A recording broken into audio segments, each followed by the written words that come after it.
What is going on, everybody? It is Dylan with DFS, bringing you a brand new video. Today's video going over the Monday Night Showdown between the Texans and Cowboys. Man, this one would have been good, if Dallas was healthy, but they're not. So this one is not good. Houston gets Nico Collins back. Dallas without Dak. Dallas without Brandon Cooks. Dallas without Lewis, Bland. They get Parsons. Parsons is still there, but I mean, yeah, this is ugly. This is ugly on Dallas' side. Obviously, if they would have been healthy, this would have been a really, really good showdown game. Unfortunately, it is not. So let's go over what we know, right? So Houston coming in as 7.5-point favorites on the road against Dallas, 41 total. Going over it, Dallas has been really bad against the run, especially to running backs, not just quarterbacks. That's always something you got to look at. You can look at teams that give up, so many yards per attempt and all that stuff, but you have to look at, what they're actually giving up to running backs versus what they're giving up to quarterbacks and wide receivers. So to running backs, Dallas has been pretty bad lately. Towards the beginning of the season, they were a lot better, but as of late, they've been bad. So Joe Mixon, with the volume Joe Mixon gets, we can look at it here. This guy is a volume machine for the Texans. That's kind of why the passing game is not what it was last year, is because of Joe Mixon, right? Devin Singletary did his job when he was on the team. Dameon Pierce, was there. But this year, Joe Mixon is just, a very consistent guy. He's not always going to get, a crazy big run. He's not going to be a guy that is very explosive anymore, but he's very consistent. He knows what he needs to do to get the drive continued and gets his yards when he needs to, right? He needs to get 4 yards, he's going to get 4 yards. He needs to get 3 yards, he's going to get 3. So they're going to keep going through Joe Mixon.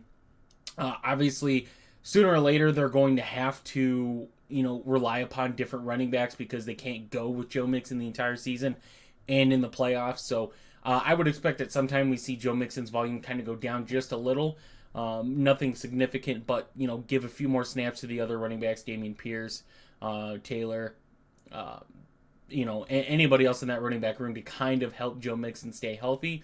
But Joe Mixon in this game, right, we're still early enough in the season to where his volume isn't going to get touched. So my only concern with this one is Houston gets a huge lead, but if they're getting a huge lead, it's probably on the back of Joe Mixon doing his job. So Joe Mixon, an amazing play tonight at 11K. CeeDee Lamb, it's very tough with CeeDee Lamb, right? CeeDee Lamb's going to get targets. He's with Cooper Rush, Trey Lance, he's going to get targets. It does not matter that Dak's not in. Now, the good volume he's going to get is not there, right? But he is going to get volume. They're going to feed CeeDee Lamb the ball. Like 10 targets against the Phillies defense is great. I will take that. You get a Houston defense that's slightly worse than Philadelphia, but they're still a tough secondary. They haven't been the best, though, just from a points allowed. CD, he came up on the injury report. I'm not worried about it. I'm not very high on CeeDee Lamb, though, right? I'd rather just go with Houston and sprinkle some, a 4-2 stack on tonight. So, 4 Texans, 2 Dallas. And I don't know if I really want to get to CD at 10-8. I think he's, like I said, he's going to get volume. So there's a chance something happens with the volume. But Houston's going to prioritize playing CeeDee Lamb, right? They're going to make him throw to Tolbert. They're going to make him use Ferguson. Potentially use Rico Dowdle. Will Anderson's out for Houston, but I just don't see myself getting a lot of CeeDee Lamb tonight at that price point, right? Nico Collins is cheaper. Nico Collins is in a great spot against a Dallas secondary that is missing 2 starting corners now. And Nico Collins is one of the best receivers in the league. I mean, this year, just amazing, right? 8 targets, 117 yards, 10 targets, 135, 10, 86 against very bad Jacksonville. 12 reception, 151 yards, and then does get hurt in the Buffalo game, but still, gets you 15.8 in the game he gets hurt against Buffalo. Now back in a very, very good spot for him. So at his price point, I love Nico Collins. CJ Stroud is kind of like Patrick Mahomes this year. I hate making that comparison, but if you look at how the teams are, right, the teams are both successful. The teams run the ball quite well. Haven't seen them, use their quarterbacks in a lot of big spots. They've used the run game, but we have another one, right, to where you see a team like maybe Indy is a good comparison, to where he threw 285 and a touchdown, still ends up with only 13.4 points. So it's very tough to want to play, Nico Collins. You're going to want to get Joe Mixon. Do you play CJ Stroud as well? I don't know, right? I think there's definitely scenarios where you go Mixon, you go Collins. You could even go Tank Dell and throw Tank Dell in there. I don't know if you get there for Stroud, right? They're going to use Mixon. They want to run the ball in the end zone. They want to control the game. That's how they play. I don't know if you need to get there for Stroud as well. I think he's a good play, right? I think he's one of the guys that score the top points, but where does the top points kind of consist of? So I like Collins, I like Stroud, I like Dell. Dell kind of in the same spot. Look at early in the season, Tank Dell, kind of getting eased back in. It seemed like at times not really forcing him the ball. You didn't need to. Collins was a beast. Stephon Diggs is doing his thing. So kind of see Nico Collins Tank Dell with Nico Collins out. Especially the last 2 weeks, 18 targets. Granted, the connection wasn't there that we kind of saw last year with Stroud and Dell, but yet again, that just emphasizes how good their run game is. So I do like Tank Dell as well. I like the two top pass catchers for Houston, the running back. Stroud would probably kind of take the back seat in that one. Rico Dowdle in this one, like I mentioned, Will Anderson is out. I just don't know if I'm paying $9K for Rico Dowdle either. His numbers just really, really don't impress me. Yet again, not a good goal line back. Has gotten a lot of the points as of lately in the receiving game, in the receiving touchdowns, right? So I mean, you look at this game against Atlanta, 7.5 points on the ground, 8.2, and then a touchdown. So I don't know. Houston's been really good against running backs, especially in the receiving game. Haven't allowed a lot. So I don't know if I get there with Rico Dowdle either. Cooper Rush, not really interested in as well. If it was Trey Lance, regardless of price, right? If Trey Lance was 8K, I'd be more interested in Trey Lance just because of his rushing upside in this game. But it is Cooper Rush as of right now. So not really interested in that. The Texans defense, this has got to be one of the most expensive defenses we've seen. We've seen like 5K defenses, I think, like a low 5K, 52, 53, somewhere around there. 6,200 for a defense on this slate. That is what DraftKings sees the Dallas offense as. It is terrible. You will not be able to move the ball. Last week against Jared Goff, 5 picks. 5 picks against Jared Goff. What's crazy, even though they allow 26 points, still end up with 10 points. That's pretty much because of the picks. Kind of see gains before that defense is getting there. Obviously, Will Anderson is out. That is a huge blow to this defense, but I still think the Texans defense can get there. I really like them at 6,200. Jake Ferguson is kind of one of those guys I see on Dallas that I could see myself playing just because of his price point, 5,800. Doesn't really kill my player salary, so Houston's played tight ends really well this season as well, but a guy that's going to be a short check down receiver for Dallas at his price point, he's kind of the guy I'm looking at targeting at 5,800. The price is good. The opportunity really isn't the greatest. I just don't know. With a lot of the value guys down here, it's really kind of tough. So, do like Jake Ferguson. Both kickers definitely in play tonight. Fairbairn has just been a very high volume kicker. Houston kind of has struggled a lot of times getting in the end zone when it's not Joe Mixon, when they have to pass the ball. So Fairbairn, you look at him this season, and he's just been a dude. He has just been a dude. I know a lot of people have been consistently hurt by him this fantasy season, just because he's a kicker that has put up 10 plus points in quite a bit of games. So Fairbairn definitely in play. Aubrey kind of is another guy I'm looking at the Dallas side where I'm okay playing Aubrey, right? He gets you 7-8 points which is kind of where he's been this season, gets you 7-8 points. I take that as picking someone from Dallas. You have to pick someone from Dallas. You can't just stack 6 Houston players. Aubrey is a guy that I kind of like. So he's there. Dalton Schultz at 5K.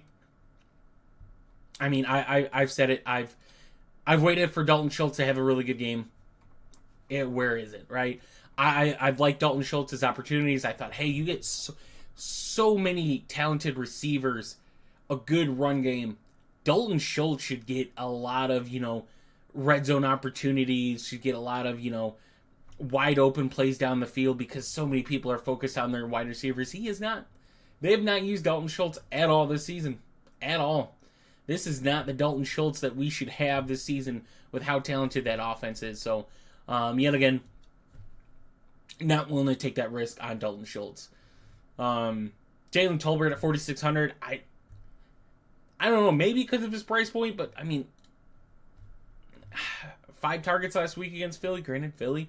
Atlanta, 6 targets, gets a touchdown, kind of pays off, but without Dak being there, I don't know how much I like Jalen Tolbert. It just needs better quarterback play for me to play someone like Tolbert, who isn't like CeeDee Lamb, to where going to get fed the ball. Very talented. Jalen Tolbert is a good, 50-50 catch receiver. Maybe that's where they go, but I'm not willing to take that. I do like John Mechie at 4K. Hutchinson did see more snaps than Mechie, but I would have to guess after that game, they probably get Mechie more snaps. Obviously, with Nico Collins coming back, that does hurt the wide receiver 3 snap share. But at 4K, I mean, this was John Mechie's best game he's had of probably his career, if I can remember last year. Probably the best game of his career. Hutchinson has been ahead of him so far. But, I mean, we kind of look at Hutchinson's, and yeah, I don't think Hutchinson really tips the scale for me. So, John Mechie is the guy I look at 4K as well to kind of throw in there for a cheap play. I don't think you need to go there, but kind of what I'm looking at, though, is the Houston backup running back. So, Dare Ogunbowale at 3K. I'm looking at this one. Like, the way I'm trying to see this game, right, is Houston's going to be ahead of ahead. If they get a big lead, they're not just going to use Mixon. They're going to throw these running backs in. So, I'm looking at him. I'm looking at Dameon Pierce at 2,400 as guys that probably will see some volume. You could flip a coin to say, hey, this guy or this guy is going to get more snaps as the RB2. Joe Mixon's still going to get a lot of volume, but that's kind of what I'm thinking of the game, like going in my head, trying to pick of who's going to kind of pay off at their price point. The upside is not there. I will say that first off, but you're going to possibly need to play someone cheap if you want to stack, this Houston top up here. You're going to have to go cheap somewhere. So backup running backs for Houston, definitely in play for me. Other than that, like Ezekiel Elliott's down there, 2,600. Dalvin Cook's down there at 1,400. Turpin at 1,200 if you want to go Dallas special teams. I don't think this is a bad play, honestly. We're just talking about the special teams aspect of it. I don't think this is a bad play at all. So, he gets a touchdown, that's 6 points. Obviously not getting much after that, but for a price point of 1,200, sure, I'm okay with that. So, that's kind of where I'm at for volume or for value for this is Turpin, special teams work. The backup running backs for Houston, kind of looking at John Mechie, not really interested in Mingo, not really interested in Robert Woods, not really interested in Brooks. I'm thinking on this one you take 2, maybe 3 of these guys up here, kind of go value and going, the kickers, the defense at 6,200, and then, finding someone down here you just want to throw a dart at. So, obviously the Dallas injuries kind of really hurt this game, unfortunately, but that's just how the NFL is, and you just adapt to it. So, hope you guys did enjoy the video. Had a very good Sunday yesterday. I think it was a good DFS Sunday. If you kind of think about where the tournament lines were at, it was a huge slate. I can't remember a slate this season really that was that high. A lot of, I won't say randomness, but a lot of guys that typically don't score, higher fantasy games had some good points in that slate. Detroit was amazing if you went that route. So yeah, definitely a very good cash Sunday for us. So if you guys are interested in joining us, the link for our website will be in the description. Offer very cheap subscription package for my player pools, as well as my bets and props, and any fantasy or DFS questions. You could feel free to ask that as well in our Discord. That's attached to our website as well as FanDuel. So if you guys are interested in any of that, click the link for that, and we'll see you guys in the next one.